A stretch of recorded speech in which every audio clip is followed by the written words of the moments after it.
Olá pessoal,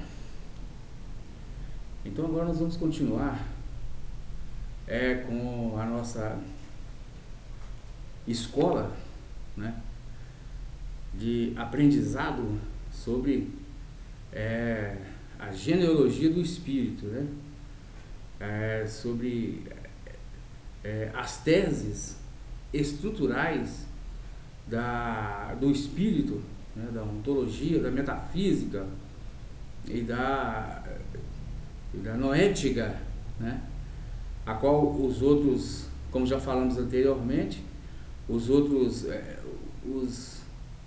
os filósofos do passado, né, desde a época de Platão e Aristóteles, que foram os primeiros filósofos, né,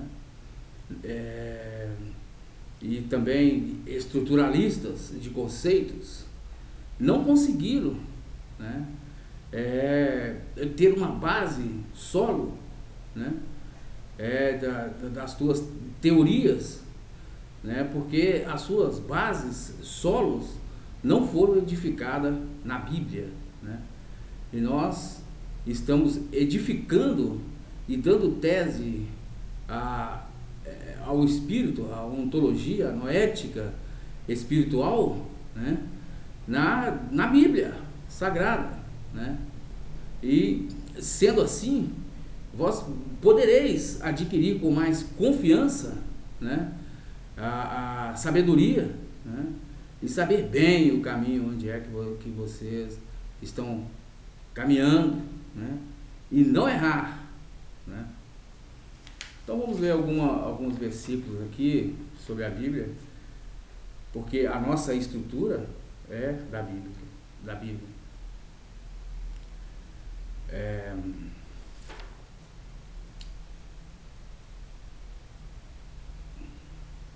Porque Deus fala daquilo que é transcendente, né?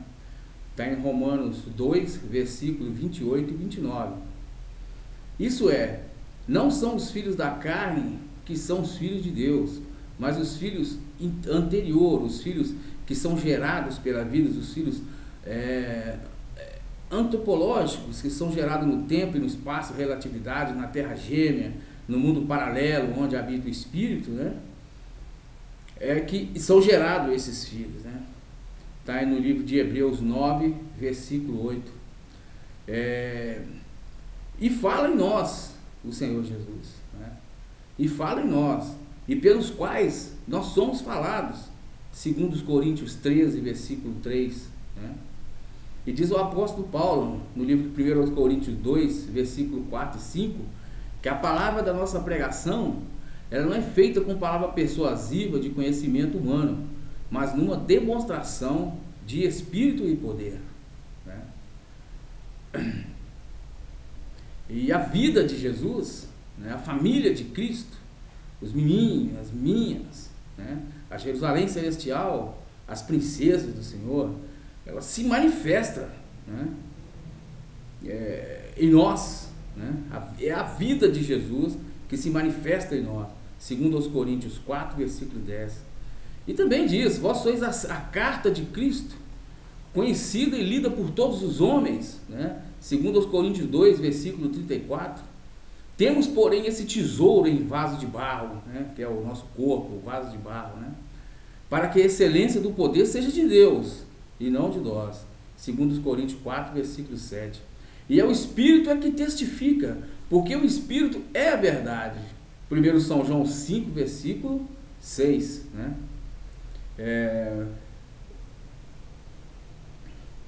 E o corpo sem o Espírito, ele está morto, né? Tiago 2, versículo 26, né?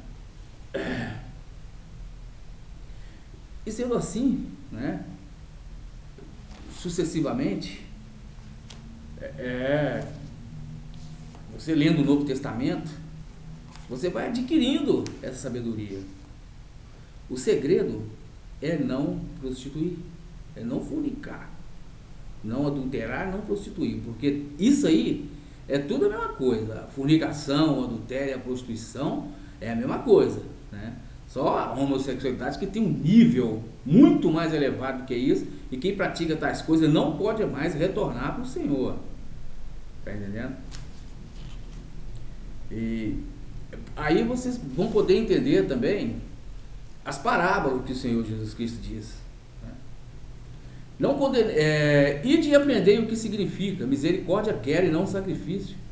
Não condenareis os meus inocentes, Mateus 12, versículo 7. Porque o juízo será sem misericórdia sobre aqueles que não usar da misericórdia. E a misericórdia, ela triunfa do juízo. Então, quando nós somos lançados lá de cima na terra, fomos para uma escuridão, né? Como já disse anteriormente, e a mulher gerou e deu à luz a um menino, né? E o Senhor nos chamou da escuridão, da escuridão, e falou: vem cá, ó desobediente, você vai entrar nessa criança, e essa criança vai crescer. Se você preservar o corpo contra a prostituição, fora da prostituição, você preserva a minha família. Agora, se você adulterar, pecar contra mim, você violentará a sua própria alma, né? E violentando a sua própria alma, automaticamente você vai passar para a família do Lucifer, e você vai destruir a minha família, né?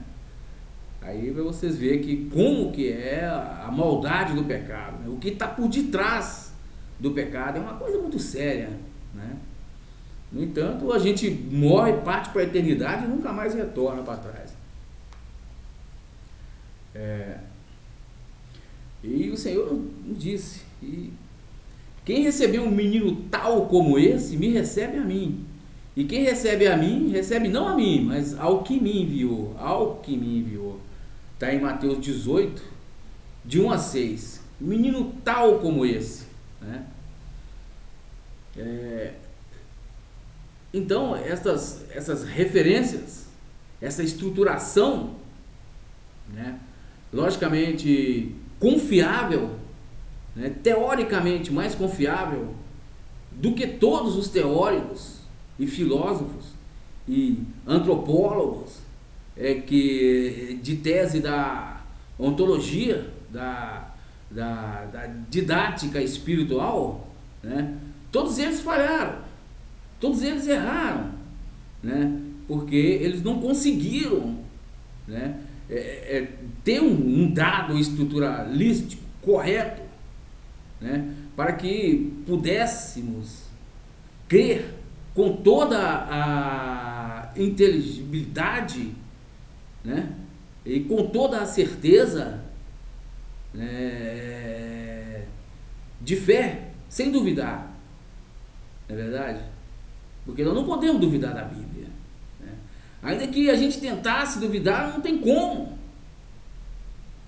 Não é verdade? E dentro dessa circunstância, né,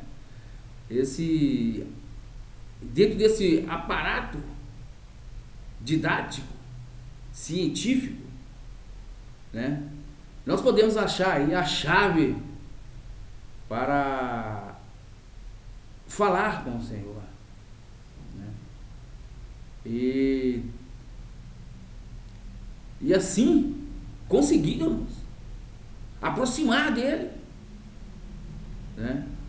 Porque diz o Senhor Jesus, até hoje se fizeram violência contra o reino de Deus, e para entrar nele exige esforço. Nós temos que nos esforçar para entrar no reino dos céus, porque toda a sabedoria do mundo, ela é lançada em diante dos prazeres, né, do corpo e das riquezas da vida. Eu não falo de dinheiro, que dinheiro, qualquer um pode ter dinheiro. Os prazeres do corpo e da vida são os prazeres sexuais. Que outros prazeres o Senhor falaria? Jesus diz que nenhum pecado é igual a esse. Todo pecado que o homem comete, ele é fora do corpo.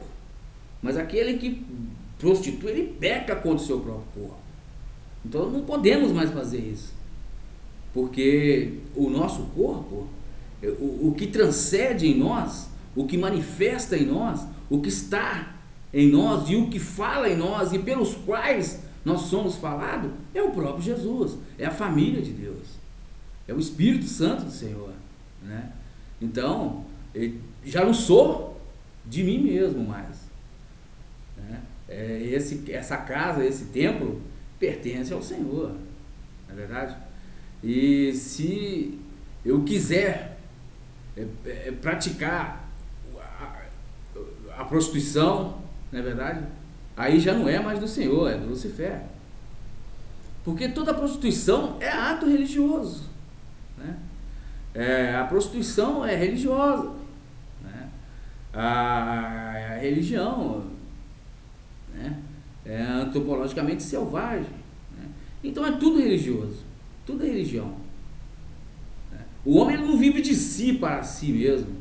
Essa árvore plantada na terra, ela dá fruto até o dia que o Senhor recolhe o espírito dele e o corpo morre, né? Aí o homem segue-se o caminho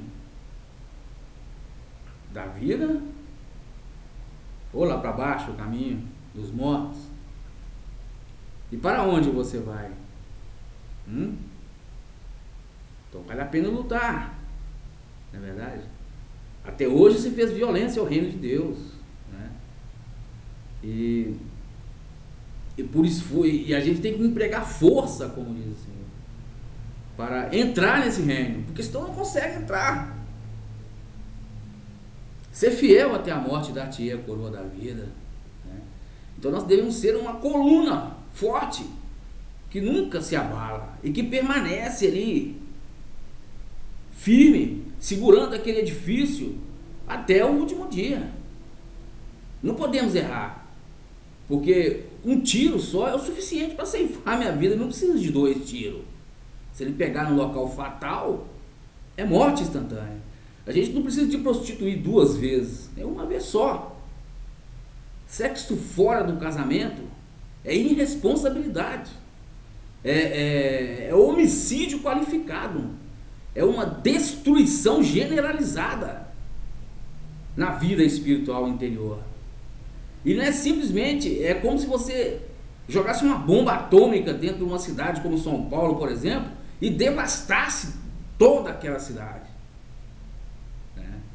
Então, é impiedade, é violência, é covardia.